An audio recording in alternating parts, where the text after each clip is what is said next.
I mean, I legit love what I do. I get to wake up and come into my office and have sessions with people, mostly over Zoom. Yeah. But I'm talking to people all over the world about their health. I cover the whole dimension of wellness, so food, exercise, sunlight, sleep, dietary supplements. Sometimes we do some functional medicine testing, get down to some of the root causes.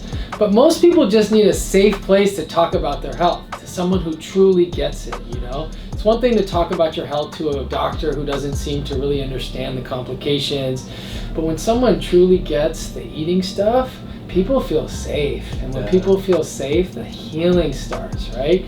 So I do this full 50-minute intake process where I learn everything I can about someone.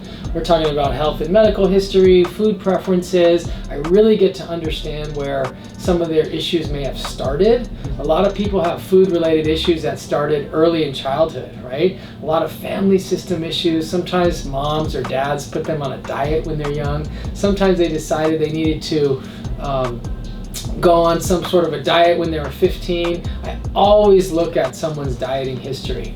If someone's been on 12 different diets in their life and they've weight cycled and they've gone up 50 pounds, down 50 pounds, they've tried everything. They've tried every diet known to man.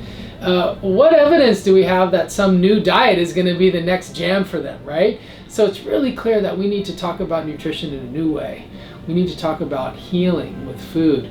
And for some people, that means not being on a diet. Sometimes people perceive a crisis of living in their body. They just don't feel safe and they don't feel at home. Maybe their body's larger than they want it to be and they want it to be different. So they go through their lives perceiving like there's some threat, right?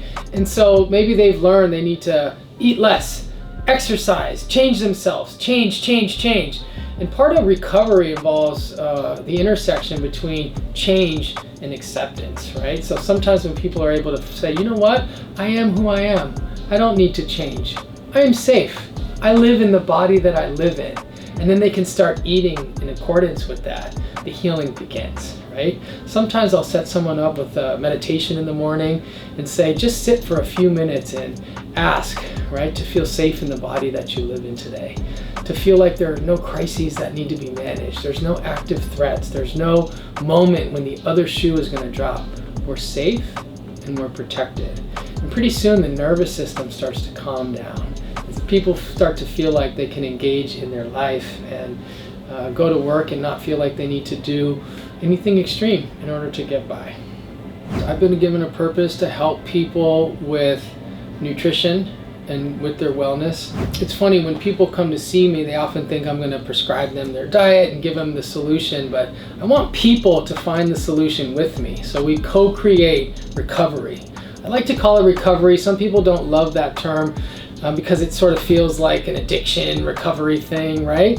But if anyone has struggled with their health, they enter a phase where they're now in recovery, where they're in the bounce back stage, where they become resilient. I like to give people resilient meditation where you can sit and say, you know what, I've had some health challenges, but I'm resilient. I got bounce back.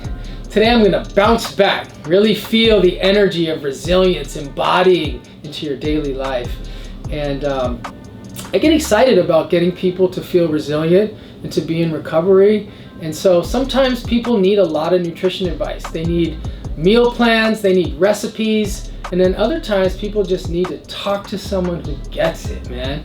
I'll tell you how much healing can occur just when someone who truly understands what they've been through. It's powerful. It's one of the reasons why so many people go to therapy, right? Nutrition therapy is not the same as therapy, but there's a therapeutic alliance that gets formed where people feel safe and people feel like they can start to open up, right? And so when a therapeutic alliance is formed, healing can start to happen. And I get people who find me on the internet, they get referred to me from a friend, from a therapist, and I get to be a small part of their healing process. And what a treat, right? Just to be maybe present for 3 sessions, 5 sessions, 2 months, 3 months, and get to be a small part of someone's healing journey. Some people have very irregular bowel habits, right? They don't have regular number 2s.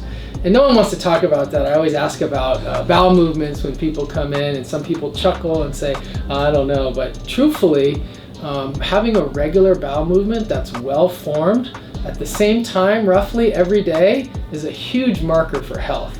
If you go to sleep at the same time and wake up at the same time every morning roughly, and you have a bowel movement at roughly the same time every day, that's a huge marker for health.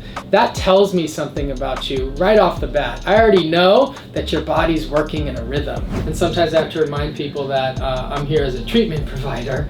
I'm here to guide you in some new ways rather than be your assistant, right? Yeah. And so sometimes you got to crack through some egos and get people to understand that there's a big picture, and that's meaningful work, right? It's one of the challenges of living in LA. People have a lot of money here, right? Yeah. So they can go to the best grocery stores, and to be honest, it's fun working with people that have a lot of resources because I can make nutrition recommendations that are rare and expensive, and I know that they can go get those foods. Yeah. But it's also really rewarding working with people that don't have a lot of financial resources, that don't have the opportunity to go to fancy grocery stores and learn how to cook for themselves and learn how to really reclaim their health. And that feels really, really important to be able to be helpful to people across the entire wealth spectrum.